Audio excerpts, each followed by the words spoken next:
we are each other's good friends. Good. For the Philippines, this is more than a reciprocal visit. It's a landmark moment in our shared history.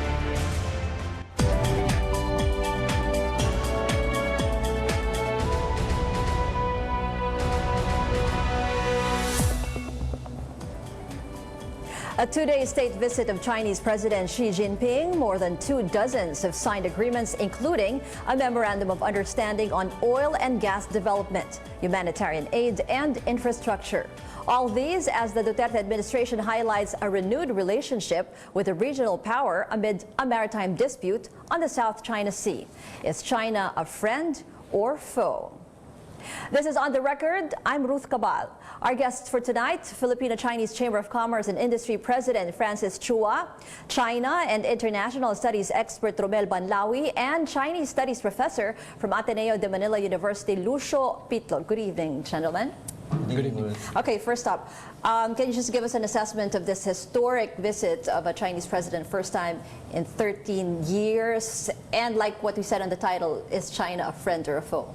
First, it is a big deal. It is a big deal because it is observed by the entire world. It is much talked about by not only the academic community, but also by the policymaking circle all over the world, particularly in the Asia-Pacific region. But a question on whether China is a foe or a friend, I think we have to contextualize that. By the mere fact that President Xi Jinping visited the Philippines, it's an expression that China does not want to be perceived in the Philippines as a foe. In fact, President Xi Jinping emphasized during his speeches that there is a long friendship between the Philippines and China that even predated the existence of the Philippine Republic and the Chinese Republic. This friendship is like more than 600 years of friendship. So in that context, China is posing not as a foe, but as a friend. And I think it is in the best interest of the Philippines to really sustain this friendship with China because we cannot afford China to be our foe. Professor Pitlo. So again, the visit goes to show how relations had improved in the past couple of years now. Over more than a decade, no Chinese head of state paid a visit to Manila. So the past couple of years had seen a marked improvement in the ties.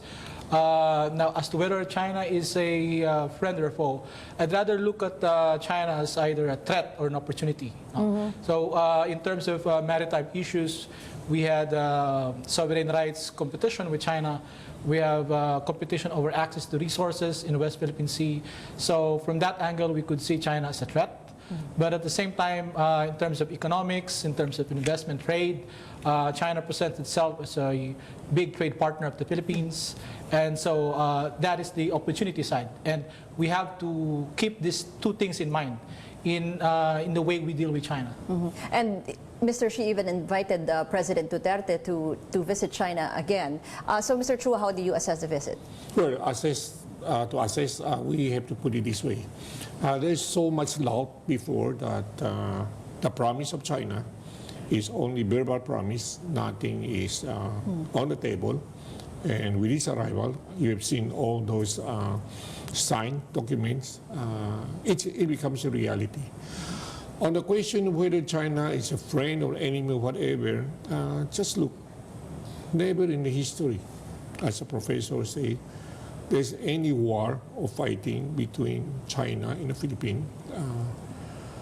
During the Spanish time, during the Japanese occupation, during the Philippine-US war, China always fight shoulder to shoulder with the Filipinos. And you have never seen a Chinese army invaded the Philippines. So I would say that should not be too big a concern.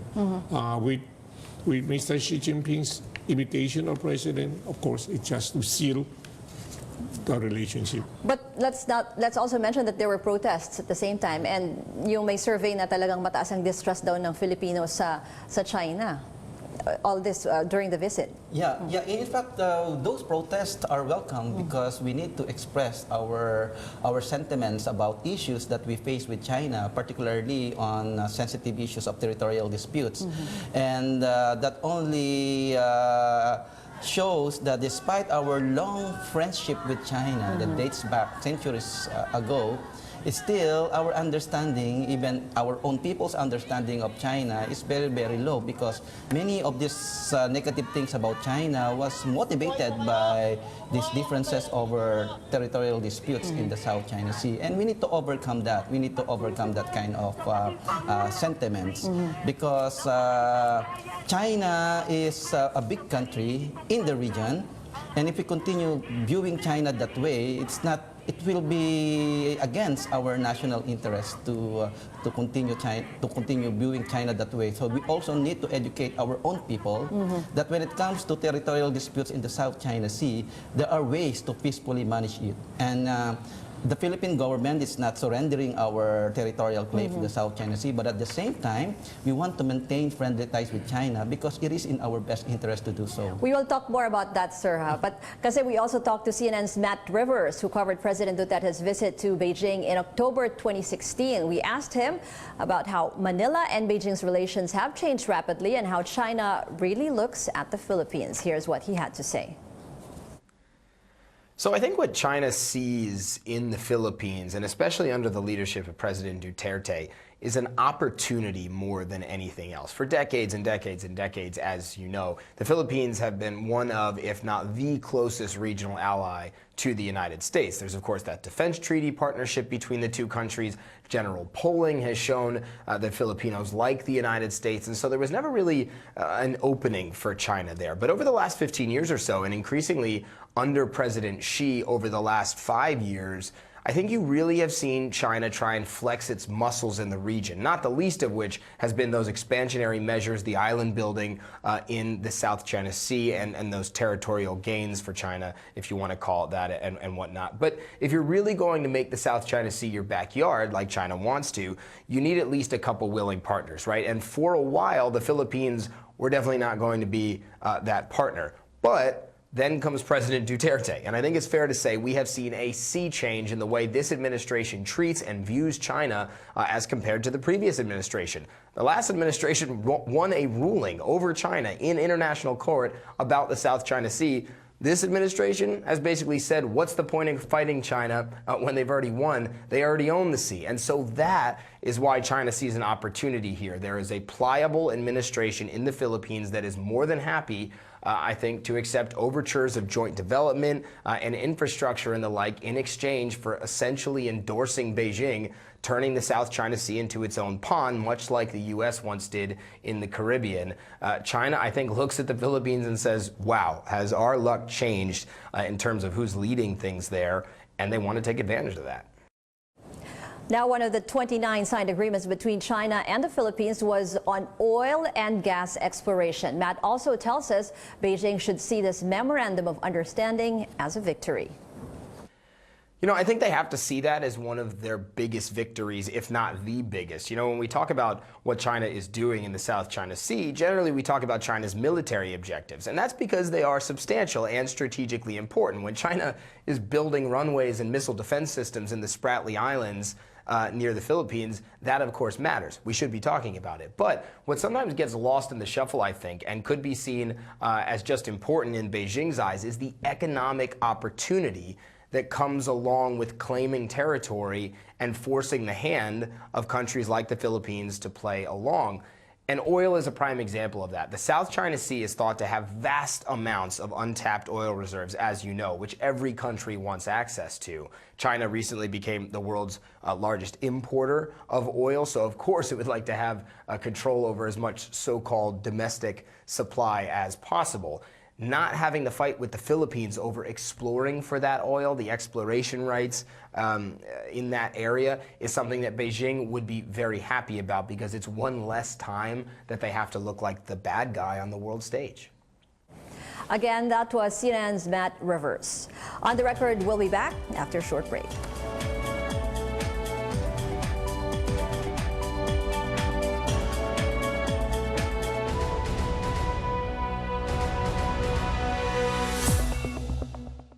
Let's go back to our guests. Filipino-Chinese Chamber of Commerce and Industry President Francis Chua, China and International Studies expert Romel Banlawi, and Chinese Studies expert from Ateneo de Manila University, Lucio Pitlo. So we were talking about the 29 agreements signed, and one of the most controversial was yung Memorandum of Understanding on the Joint Oil and Gas Exploration. This morning, si Secretary Teddy Boy Locsin showed CNN Philippines exclusively yung copy ng MOU, and he says it's just about, it's like the architecture of future talks, setting up groups and an intergovernmental steering committee. What do you think of that MOU? Well, I do think it's still a long way, from it's more of like even preparatory to exploration. It's like outlining the activities that would be needed to go to the exploration stage. So, well, nothing to worry about. All this, yung controversial statement, sabi nila Senator Trillanes and Kiko Pangilinan, it violates the Constitution. It's like co-ownership na daw of the West Philippine Sea. Wala pang ganon. We're far from that. I think it's still far from that. Professor. Well, there's nothing to worry about because this is just a memorandum of understanding. And this particular memorandum of understanding only provides the table of content of what the future agreement would look like. So there's nothing to worry about, but we have to be cautious and vigilant because we don't want any agreement pertaining to the South China Sea to be the source of our insecurities. We need to protect our maritime rights in the area, as stated by International Arbitral Tribunal. And there's no giving up of any piece of our territories in the area. We want joint development in the area, not only with China, but with any other interested parties. But it is more pragmatic to have this with China so that we will have a good context to develop that area. If we can put China on the table, I think it will be more productive because if we incorporate other players, China will resist it because China also has a standing claim. So what the future agreement would look like when there will be a joint development in the area is that there's really no prejudice to the existing national positions. Yun nga, of both sir. Wala ba countries. siyang implication dun sa Hague ruling na granting a sovereign rights dun sa area sa West Philippine Sea? It will have a huge implication because the Hague ruling, the International Arbitral ruling states that those area belongs to our exclusive economic zone or continental, extended continental shelf, and we have exclusive right to develop those areas for our own national purpose. But this is a joint exploration, if ever. Because China has a standing claim. So what both countries would like to pursue is a pragmatic cooperation because we need, especially the Philippines needs to develop that area, particularly the Service Contract 72, the Reed Bank, because Malampaya will be running out of supply. And if we can develop Service Contract 72, it will make the Philippines self-sufficient in oil and gas for the next 30 to 50 years. So it's really very, very important for the Philippines. Now, putting China in the picture, we need to be cautious because there should not be surrendering of our maritime rights in the area. Okay, isa pang issue na madalas din na bring up during the visit was yung sinasabing debt trap. Because like Mr. Chua, for yung Build program, we're looking at 8 to 9 trillion pesos na budget for the whole program. And most of these will be financed by China. So baka daw magkaroon ng debt trap, like yung sinasabi nila sa Sri Lanka, di ba kinuha ng China yung port dahil hindi na makabayad sa utang. Well, may basis yung ganong fears? Yeah, before I go to that, first is on this so-called exploration. Historically, we have had a contract between Philippines, China, and Vietnam. Okay, it was that pushed through, no? But this is not the first time. Okay, now talking about the debt trap, it's our choice. Right now, there are two countries that have given us big loan. One is Japan, one is China. We have to choose whether we want to accept the terms or we could refuse. Now, in China, you have different kinds of terms. One is a grant. The other one is a soft loan, which is very low interest, and one is a commercial loan. So, Philippines could choose, and we could negotiate. No? And when you talk about the other country, actually, that case is they have a agreement. The agreement is if I can pay, you could take over. No? So it's up to us. So how do we drop our contract? So if our contract is strict, if we protect ourselves, I don't believe that could happen. So talagang bubusisiin, sir, yung mga, Yes, especially when it tama comes to po. financing. Pero kasi yung isa pa nilang issue dito is, another one is how can China help our economy more? Kasi parang ngayon there's a trade imbalance. They're like our top source of imports with the influx of Chinese goods here. But at the same time, fourth top destination lang sila nung exports naman ng products natin. Okay, ma'am. Oo. Let me put it this way. Since 2 years ago, China had given us open purchase order. Whatever we could produce and we could sell to China, they'll buy it. The problem is we do not have enough production. So now So we it's have on to our cut part. China. Yeah, So yeah. now I think we should not worry whether China will buy from us or not. They open up anything we produce, they buy it. Now what's needed is we have to bring up our production capability. Like what possible goods can we improve on na bas First palakin pa na exports? first on the agriculture product, we could sell anything, everything we could to China. In fact, the so-called banana, China even give a subsidy just to promote. So more than 80% of the Chinese banana market come from Philippines. Okay. So, you have something to say, sir? Yeah, sure. So just to add on to the MOU on oil and gas development. So again, I think we can still reflect in the final language of the text of the MOU on joint exploration clause or provision that says that this will not in any way prejudice Philippine position or that of China, and we can also reflect language that will not water down the ruling of the 2016. So I think that's very important. Now, in relation to the debt issue, I think as long as we can diversify our trade and aid partners, so the presence of China, the presence of Japan, Other countries, Asian Development Bank, Asian Infrastructure Investment Bank, this will allow us to play different partners for our individual each respective projects, because we have a lot of projects and we don't have to be tied to one or two. Okay. Now, how was President Xi's visit in the Philippines reported in China, and what was the reaction like to his two-day state visit? Let's go back to CNN's Matt Rivers. Well, look, if we're being honest, anytime Xi Jinping does anything, Chinese state media fawns over it, as this president has exercised more control over the media here than any Chinese leader in decades. So, of course, they're saying that the trip to the Philippines went great, it went incredible, but if you look a little bit deeper, the language that they're using is so effusive in terms of praising the China-Philippines relationship. In one article I read actually just a couple of hours ago, one state media outlet said that both sides can forever make good neighbors, good friends, and good partners and share the prosperity. Forever is the key term there. So if you're reading between the lines, what state media wants to get across to the Chinese public is that the government here is happy with the bilateral relationship. They want to promote the Philippines and Duterte as friends of the Chinese people. And that couldn't be more different than what we saw just 2.5 years ago when the Philippines was bringing that case against China over its island building in the South China Sea.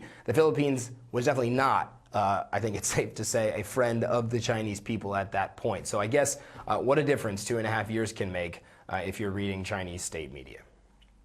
That was CNN's Matt Rivers. You're watching On the Record. We'll be back after the break.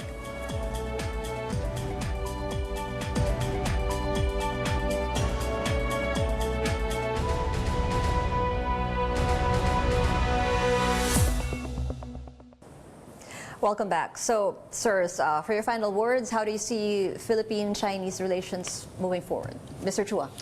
I think we are in the best opportunity to get the best deal we can from China. Anything we ask, I believe the presidency will give to the Philippines. And this is good indication that the relationship will only be better. Thank you. Well, I agree with the description that Philippine-China relations now is like experiencing a rainbow after the rain. They have elevated the status of bilateral ties into what they call comprehensive strategic cooperation. And when I ask my friends from the United States, the reaction is that it is also in their best interest to see the Philippines and China getting along. So I think there's a positive sign. And I agree with the description that Philippines-China relations now in its proper trajectory. Thank Okay, you. Professor. So China is positioning itself as a provider of public economic and security goods. And in the context of increasing rivalry or competition with the U.S., we have to, of course, capitalize on opportunities that we can exact, from these two competing powers. We need not make a choice. We can, play off one against the other. Security assistance and cooperation with the U.S. should continue. Our issues and our concerns with China we should continuously raise them. But at the same time, again, the West Philippine Sea should not be the be-all in our relations with China. Okay. Thank you very much to our guests for tonight. And that's On the Record this week. I'm Ruth Cabal. Good evening.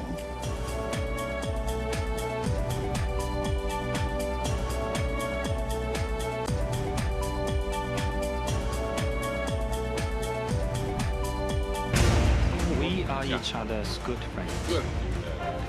For the Philippines, this is more than a reciprocal visit. It's a landmark moment in our shared history.